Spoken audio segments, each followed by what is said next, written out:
Hello, everybody. How's everybody doing today?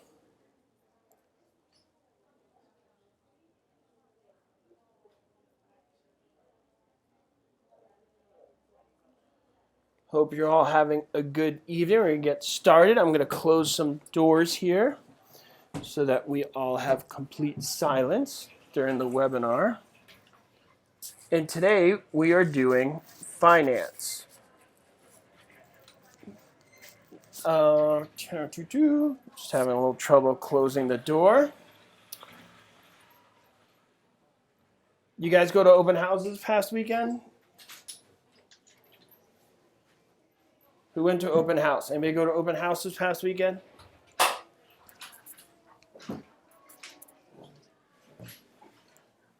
Okay, so as we get started with finance, I'm going to ask you guys a few quick questions before we do any sample questions that are on the board. Oh, I'm sorry, today's contracts. I'm sorry, Rosanna, tomorrow's finance. Tomorrow's finance. My bad, I was getting all set up, lost balance of where I was, so we are doing contract today. Rosanna, you are the best ever. Everybody give Rosanna a big high five for being the best student ever. So now I'm going to switch gears. Gear switched. And I'm going to ask you a question. Luckily, I've been doing this long enough where I could switch on a dime. Who could tell me the 4 essentials of a valid contract? Congratulations, Caroline Ford. Super happy for you. That's awesome. Only studied for 2 weeks, you big show off. Good stuff. Okay, so what are the 4 essentials of a valid contract? Who knows that? The 4 essentials of a valid contract. Who knows? What are the 4 essentials of a valid contract? Okay, Michelle says mutual consent, consideration, lawful object. Don't forget about capable parties. Good. Sammy, stud is for the 4 essential elements of value. Don't get that confused. The 4 essentials of a valid contract are mutual consent, consideration, capable parties, lawful object. Good job. So when you guys have mutual consent, what does that mean? So mutual consent's a 3-step process. Do not tell me it means agreement. That's obvious. We all know that. What is the 3-step process for there to be mutual consent? Who knows? Who knows what is that 3-step process for mutual consent?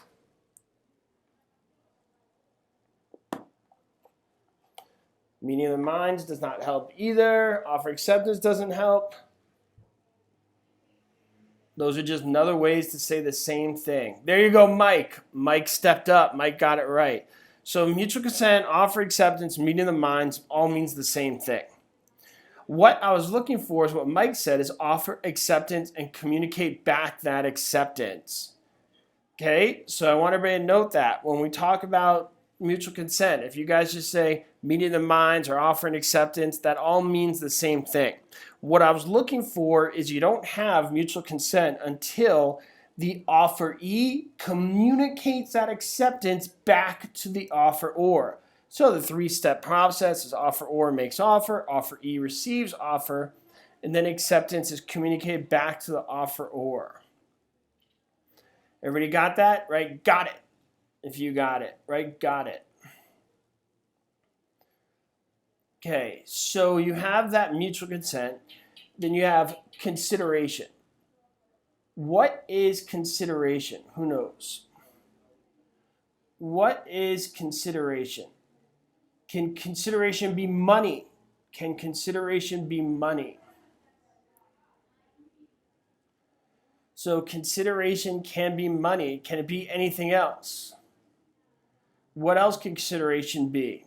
So it could be anything of value. Could it be a hug? Could it be a hug? I'm sure it could be. It's good. By the way, for those of you guys on Instagram, if you haven't noticed yet, I've been posting a lot of questions on the Instagram stories. That was an idea Arthur had a while ago. It was a good idea, so I've been trying to put it into effect, and it looks like people have really enjoyed it. So if you go on Instagram and you click on my face, on the corner, my profile, you'll see some stories where you guys can answer questions, and it'll tell you if you're right or wrong. We're trying to step up our game and really differentiate ourselves from the competition in regards to how many ways we can help you guys learn. Okay, so here we go. Yeah, it's interactive in the stories. Questions will pop up. Andrew Burns, my instructor told me in Florida that love and affection is not something of value. Well, it sounds like somebody needs a hug, doesn't he, Andrew? So, Andrew, this is not a state thing, so I would look that up and follow up with your instructor because this is contract law that applies to the whole country. This isn't really a state-specific law or things of that nature. As I said, things like this, basic rules of contracts, are things that are just basic definition stuff. They have nothing to do with like state law or things of that nature. Okay. When one property is substituted for another party in a contract, the process is appropriately called A, novation, B, rescission, C, waiver, or D, redaction.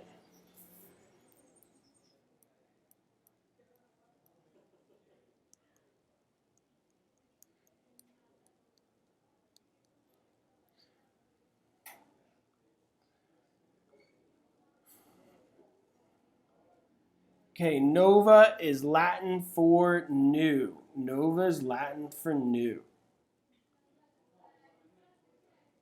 Good. Good job, everybody. Nova is Latin for new.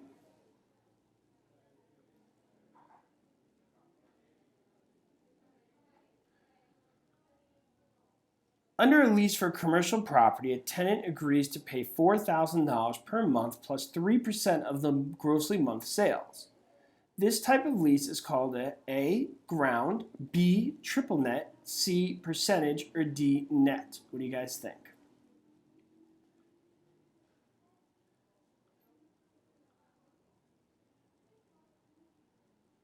Okay, and the answer is percentage. Good.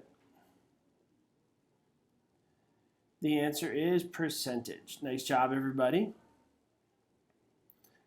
So what are the different types of leases? Leases are contracts, so we'll talk about them. So when you talk about a triple net lease, a percentage lease, a net lease, and a sandwich lease, what's that all about?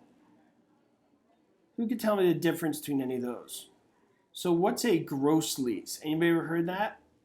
What's a gross lease?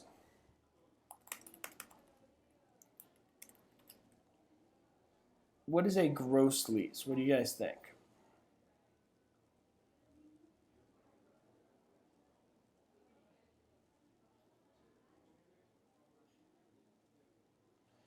So a gross lease is just you pay a same amount every month.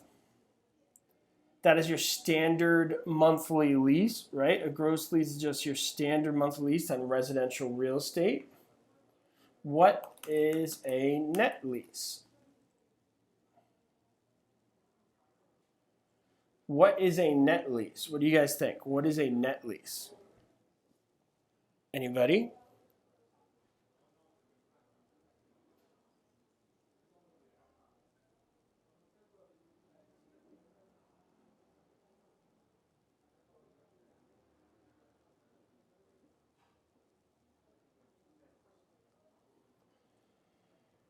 So a net lease is you pay everything, including tax, insurance, and maintenance. Good. What is a sandwich lease?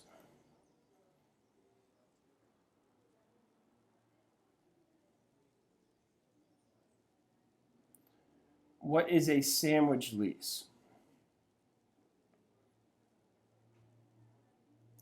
So sandwich lease is also known as subletting. It's when the lessor is also the lessee. Is when the lessor is also the lessee. Ooh, I smell somebody eating delicious food near me. So distracted.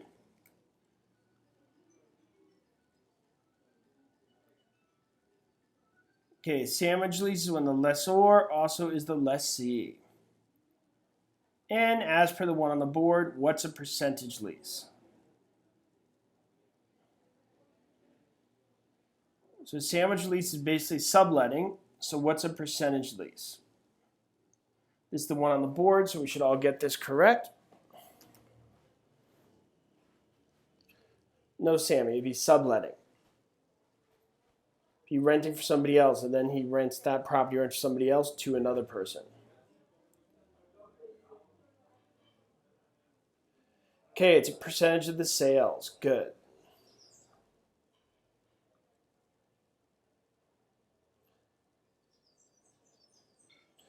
Don't worry, Dulce, I think I said your name, Dulce Robalo. Robalo, did I say her name correct? You will be fine. Everybody tell her she's going to be great. Okay, in the next 30 seconds, I want everybody to give some words of encouragement to Dulce Robalo. She's freaking out about her exam. Ready, set, go. Words of encouragement. 30 seconds. All the encouragement you could fit in 30 seconds. What do you guys got for me? Who's good pep talkers? Where's our motivational speakers? Or motivational typers? Oh, the Payan family wants in on that motivation too. Give a little extra pep talk for her as well. Breathe, relax, go to bed early. It's hard. No fear, no fear. Positive vibes, positive energy. Okay, let's move on to the next question here. The salesperson who prepares a written listing agreement with the seller is helping to create a contractual relationship between the A, salesperson and the listing broker, B, salesperson and the seller, C, salesperson and the buyer, D, sales broker and the seller. Well, dulce o gracias. Get some Spanish going there. Entonces, bueno suerte. Bueno suerte, I believe is what I want to say to you, if we're doing the Spanish thing.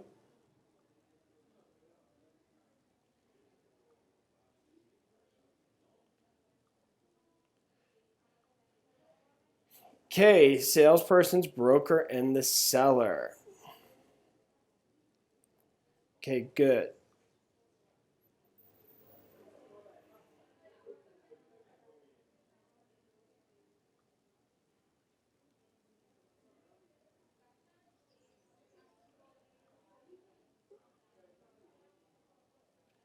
Okay, one of the required elements of a valid real estate contract is that it must A, provide for methods of payments, B, provide for possession of the property by the buyer, C, be signed by the buyer, or D, be signed by the seller. So Katerina, you wrote, how long does it usually take to get a date after the application was mailed? Well, we're all from different states here, so we can't answer that because each state has its own governing body that handles it differently. So it's not something we'll be able to answer here. Okay, the answer here is be signed by the seller. What is a listing agreement? Anybody know? What is a listing agreement? Who knows? What is a listing agreement?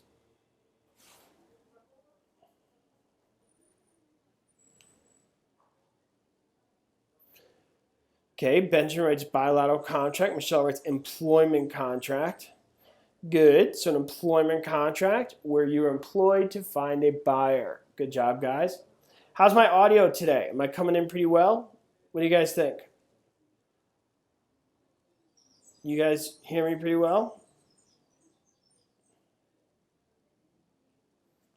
Okay, so a listing agreement is an employment contract to find a buyer. Good stuff. Loud and clear. That means I cannot chew any food during the webinar. See, one of the benefits of having horrible audio is when I chew food, like a sandwich, I can just blame it on the audio. When the audio is great, no food for me.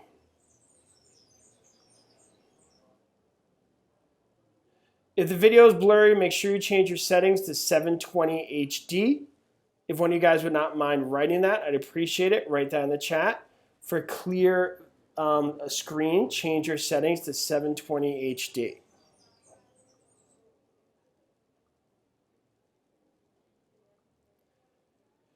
Okay, here we go. Under a sales contract, the legal remedy that may be used to force the seller to consummate the sale is called A, specific performance, B, unlawful detainer, C, writ of execution, or D, foreclosure.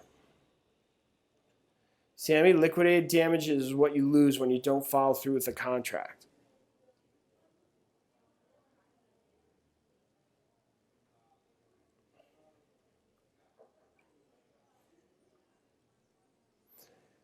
Okay, the answer is specific performance. Specific performance, when you're not suing for money, you're suing for an action to be performed.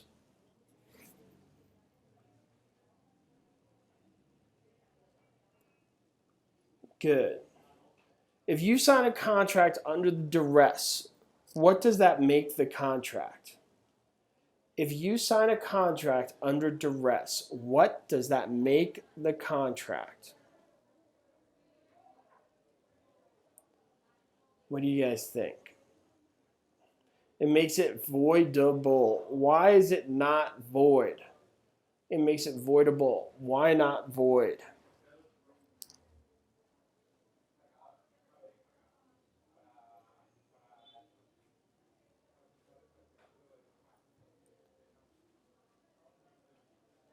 Stacy, they say incorrect, so I'm not clicking on the answer. I'm just clicking on check answer. Because I'm not clicking the correct answer. Okay, it's because you still may want it. Good.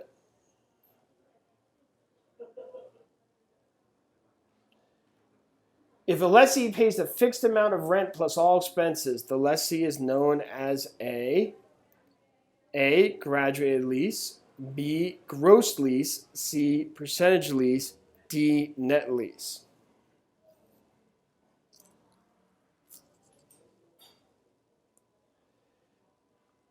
See, if I clicked on the wrong thing, like we all know the answer is net lease. If I clicked on percentage lease, it would look like that. Hopefully that helps, Stacy. You see? But when I just click on check answer, don't answer anything, it says it's wrong because I didn't answer anything, but it highlights the correct answer. And the correct answer here is net lease. We went over that before.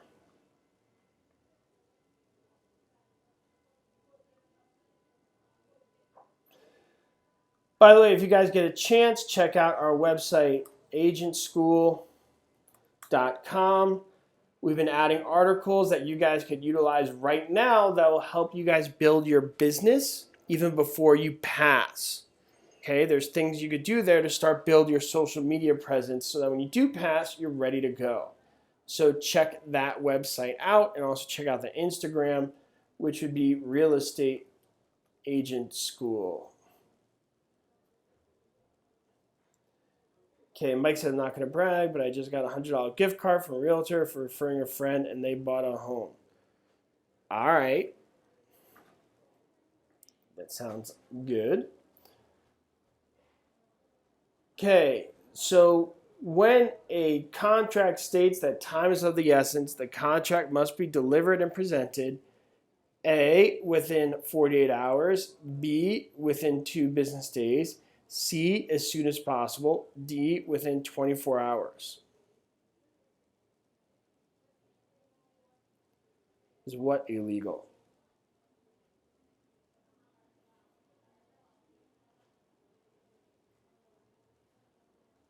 Okay, and the answer here is as soon as possible. Good.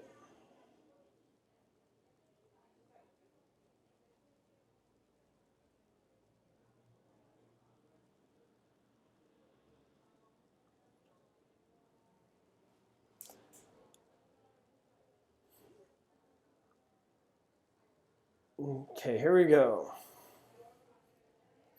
With the exception of court order sales, the amount of earnest money to be deposited by a prospective buyer is determined by the A, listing broker, B, state real property law, C, local real estate association, D, agreement between the seller and the buyer.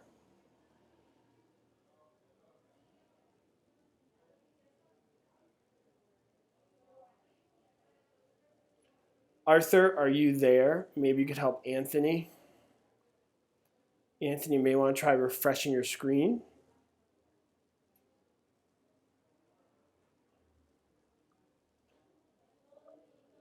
Okay, the answer is D, agreement between the seller and the broker, and the buyer, and the buyer.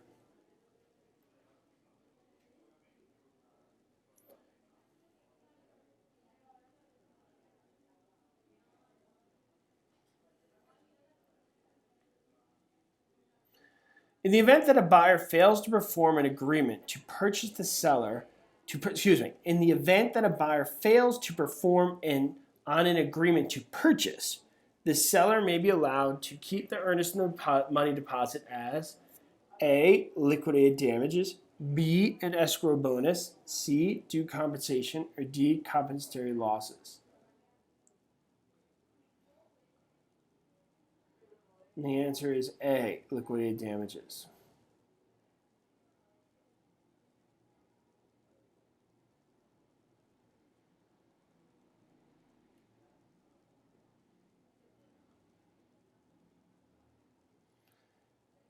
A written purchase agreement has been signed by both a buyer and a seller.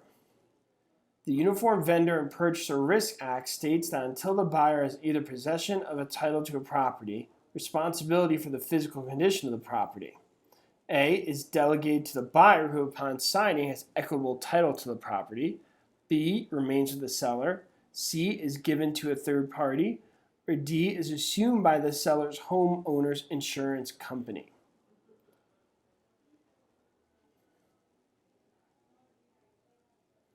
Any of you guys fitness buffs here? And you guys like to exercise a lot? I've been drinking a lot of water. I was told to drink a ton of water. I wonder if I could drink too much water. I feel like I'm going to the bathroom all day. Sorry, too much information. Right, guys? Okay, so the answer is B, remains with the seller.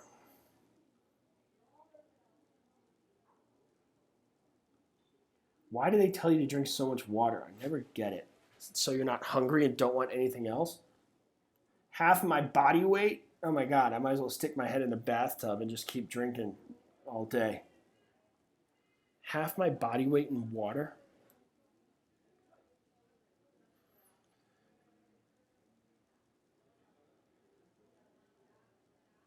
Oof.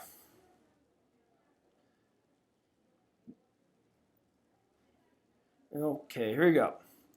A promise in exchange for a promise supported by consideration is the basis for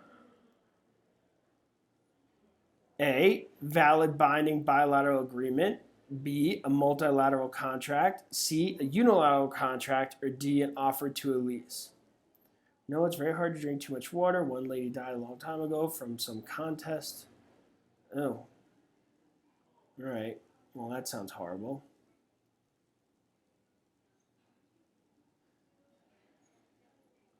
Okay, here we go. And the answer is a bilateral agreement. So what's a bilateral contract, guys? What's a bilateral contract? It's a promise for a promise. And a unilateral contract is what? What's a unilateral contract?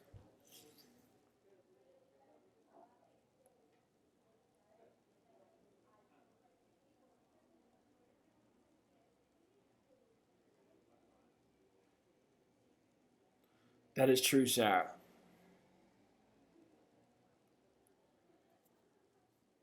Okay, so it's a promise for a promise, promise for an act. Can you guys give me an example of a bilateral contract? Can you guys give me an example of a bilateral contract?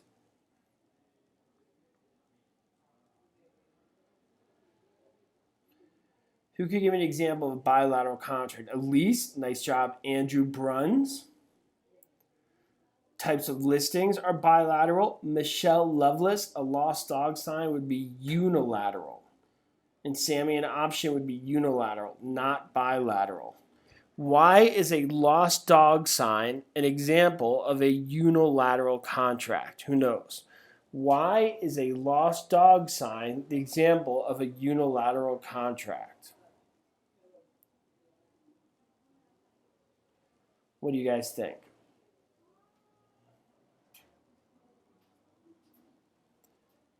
Because you don't have to look for a dog, but they have to pay you if you find it. What would be the example in real estate of a unilateral contract? Kind of like that lost dog sign, but in real estate. What do you guys think? What would be the example in real estate of that?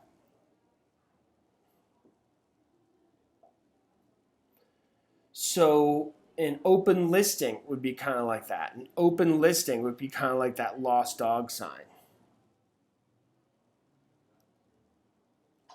All right. And you guys from Austin, Texas? Do we have any Austin, Texas people here? Arthur and I will be going to Austin, Texas for the Real Estate Educators Conference, the most exciting conference in the world.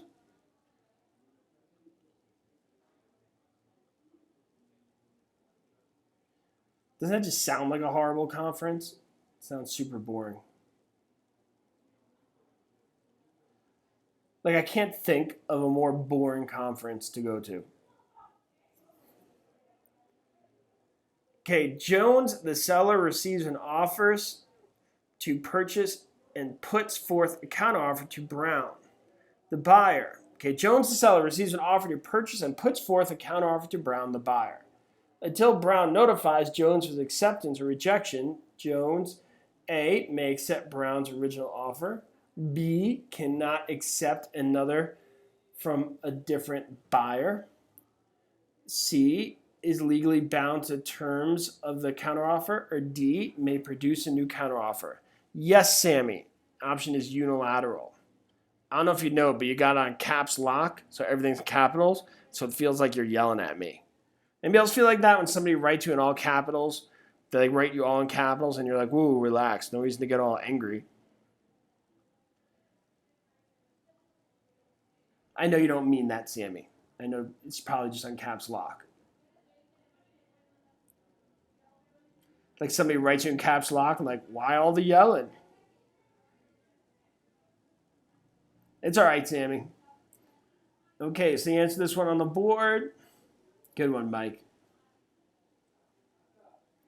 Okay, they may produce a new counteroffer. Everybody understand a counteroffer is a brand new offer. It's a termination of that original offer, and it is a brand new offer. It's termination of the original offer, and a brand new offer is coming to be presented. So it's like, here's my 500 grand for your house. No, I terminate that offer, and here's my house for your 550 grand. So Benjamin, novation, who could answer that? Benjamin asked, what is novation? Who could help him with that?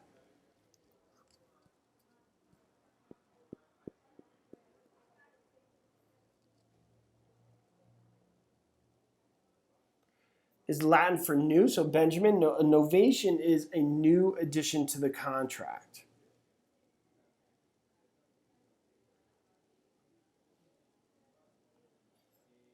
They're not required to do that. Sammy, you're not required to give a counteroffer. You could just reject it. The earnest money accompanying a purchase offer is A, is generally 7.5% of the proposed purchase price. B, is mandated by federal law. C, is not necessary to establish a valid contract. Or D, must be held in escrow by the seller. You guys are doing amazing. Okay, so it's not necessary. It's a good idea, but you don't have to take a deposit. I don't know if everybody realizes that. It'd be a horrible idea for a seller not to, but they don't have to. Does everybody get that? It's good business practice. You want to separate good business practice from the law. Does everybody got that? That often gets confused.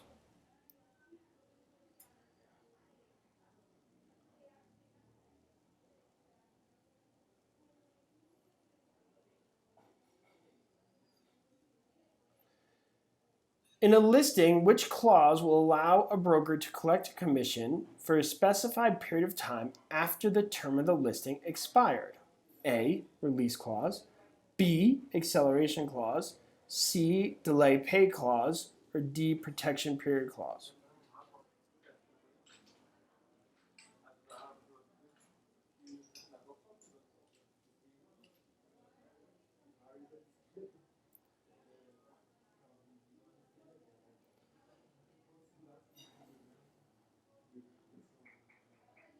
D, protection period clause.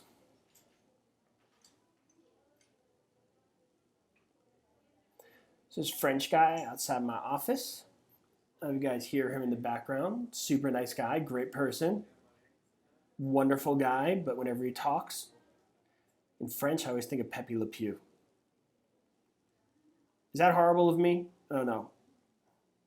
Anybody else remember that cartoon, Pepe Le Pew?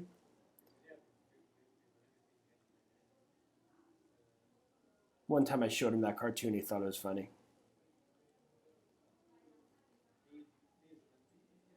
Okay, the most important document in the sales process, the purchase contract, because A, it tells the government why the buyer wishes to buy. B, it provides the roadmap for the closing. C, unless a real estate transaction is in writing, state law dictates how the money is spent and distributed. Or D, the agent is not guaranteed a fee without it. I violated FHA? I don't think I did. One thing if I was rude or mean to him, or I denied him certain rights because he's French. Saying his accent's like my favorite cartoon character in the world. I hope that's not an FHA violation.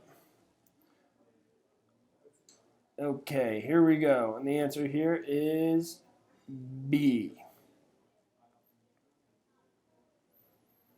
Do you guys remember Pepe Le Pew? He was this skunk who was super romantic, who always wanted to woo this cat because he thought the cat was a really pretty skunk. Anyways, you guys are going to remember that because you don't need to know it for the exam. And when I tell you something you don't need to know for your exam, it's going to stick in your head because you don't need to know it for your exam. Right, guys? But when I say you don't need to know that, it's there forever.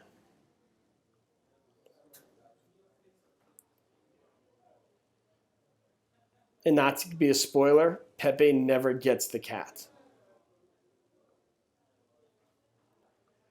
Okay, one effect of a clause in a sales agreement that states that time is of the essence might be that A, the agent must see the contract has been fulfilled prior to closing. B, all parties must attend to those details called for in the agreement in a timely manner. Or C, the seller can take care of matters at his convenience. Or D, the buyer can take matters of his convenience. What do you guys think?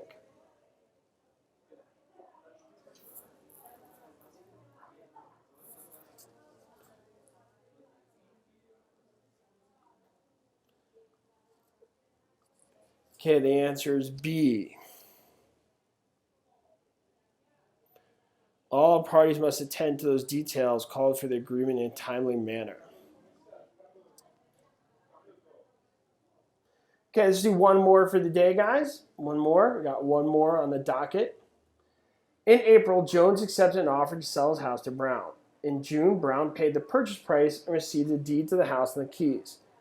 After June, their contract was considered to be A, executed, B, liquidated, C, void, or D, implied.